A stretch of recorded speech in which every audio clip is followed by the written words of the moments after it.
Subintel. This is a Breitbart report about Planned Parenthood, which we covered in From Russia with Love 4 or 5, I think it was. And they've been boasting lately about being the largest sex education provider in America, which is a complete and utter lie. We did cover the figures in that. But now concerned parents are pushing back.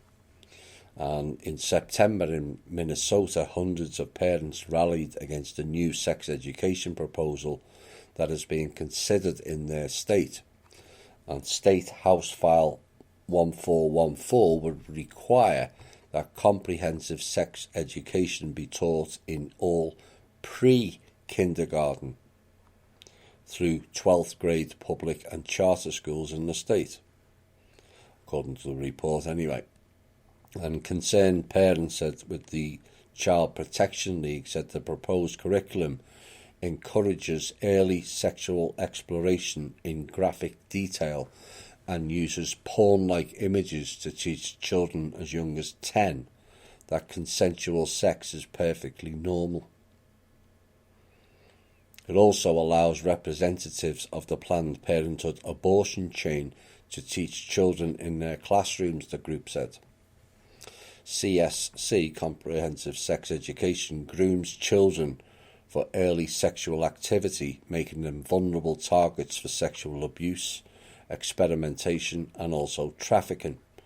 And the Child Protection League states on its website, according to the FBI, sexual predators groom children with pornographic images and explicit sexual instruction to remove natural defences. We call that criminal. Planned Parenthood calls it education and says it's perfectly normal. Now, the Minnesota State Representative Peggy Scott said Planned Parenthood, a billion-dollar abortion provider, helped to write the curriculum.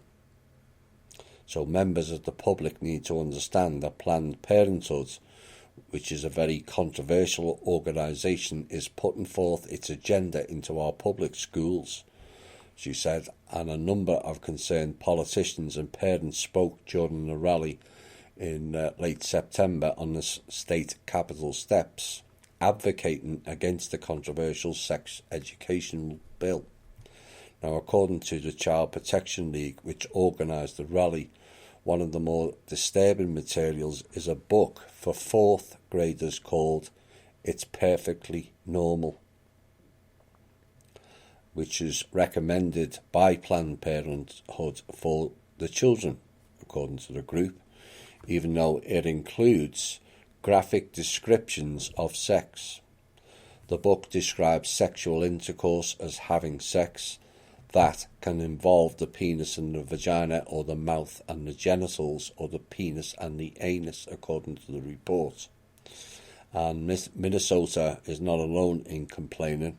In the past several years, concerned parents in Pennsylvania, Michigan, California, Washington State, New York, North Carolina, Florida, Iowa and other parts of the country have protested Planned Parenthood's involvement in their students' education. Why would an abortion clinic be involved in schools? Particularly one with, of their ilk. In one recent case, parents at a Pennsylvania school said a Planned Parenthood partner group taught 7th grade students graphic details about oral sex during a science class. Mind-boggling. Of course, Planned Parenthood is a misnomer in and of itself, as they abort more children than they save, as covered in the From Russia with Love show. So it should be called Planned Non-Parenthood. Of course, they're funded by the Rockefeller Foundation, that has a penchant of funding anti-life programs, as again we've covered in several shows. And this is another of their social engineering programs launched here 100 years ago, which was originally was based on eugenics, population reduction of the whites, given Ms. Sanger only focused on Western countries, when the populations of India, China and Africa have the highest birth rates. Plus Catholics in Ireland. Them as well. And this programme now continues its anti-life programme. It's breaking down all the barriers into a free-for-all. And as proven in the show, little of their resources, can't remember the actual figures, go into baby or mother care. It's all about the genetics and abortions.